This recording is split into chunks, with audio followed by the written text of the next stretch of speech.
Joining us now is John Rivera. He's the former president of the Miami-Dade County Police Benevolent Association, and we just want to be clear, he is not here speaking on behalf of any of the agencies. He is just providing his expertise. Yes, so absolutely. Thank you very much for joining us. And we just first want to acknowledge that even hindsight right now isn't 2020, as everyone tries to figure out what went on and what was going through their minds at the time. But I do want to go to the victim's family, the UPS driver's family. His brother Roy has been very vocal. This is what he wrote on his GoFundMe page. Quote, "He was gunned down like a criminal by the Florida police. Please share and make people aware of the trigger-happy police officers. They could have killed many more people." And his stepfather flat out calls it murder. What do you say to them?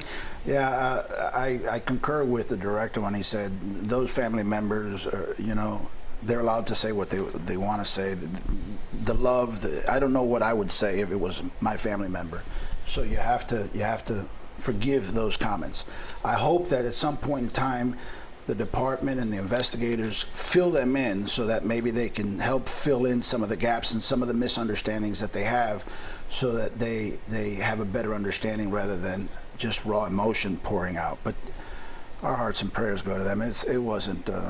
It wasn't pretty by any means. Yeah, and it's not just the family, though, saying a lot of those things. It's a lot of people who were watching or following the story closely, and a lot of people, including the family, saying that police acted with no regards to Frank or any of the innocent civilians who were there. What do you say to that? Yeah, I mean, look, if you look back a few years ago, we were criticizing the police officers for not going into the school. This was an active shooting situation. It just wasn't contained in a building.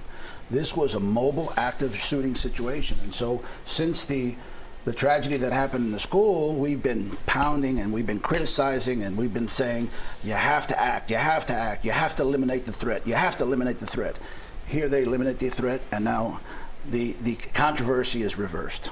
Okay, but there are some questions that a lot of people are asking. Sure. Namely, why not just hang back? Why not wait to get into an area that's not packed full of civilians who are trapped in their car during rush hour and actually using those cars as shields with people inside of them? I mean, how do you respond to that?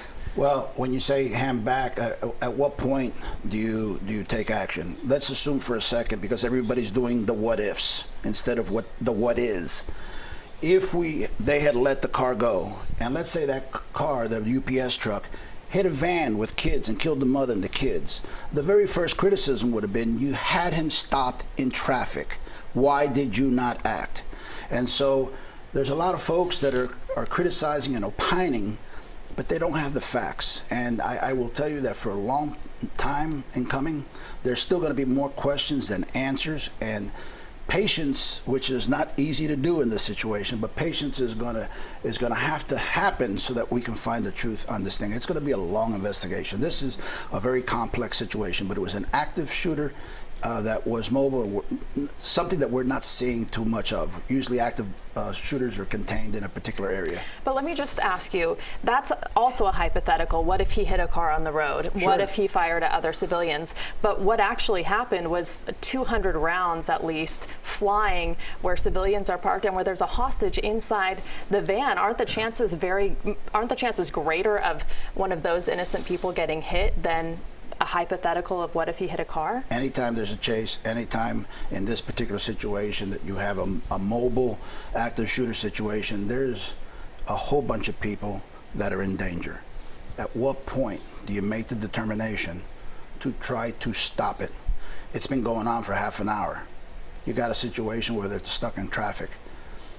We can Monday morning quarterback all day long, but the vehicle was stopped. Yes, there was a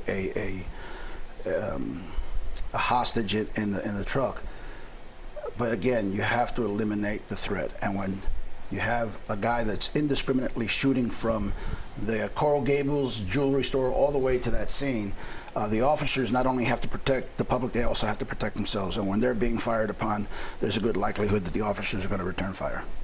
And look, no one would ever want to find themselves in that situation, and there are a lot of people who can analyze it after the fact, as you said, but these are questions that a lot of people want to know. So yeah, we appreciate and those you being questions here. are valid. They just, we need to get factual answers. All right, well, we really appreciate you coming in today. Thank you very much.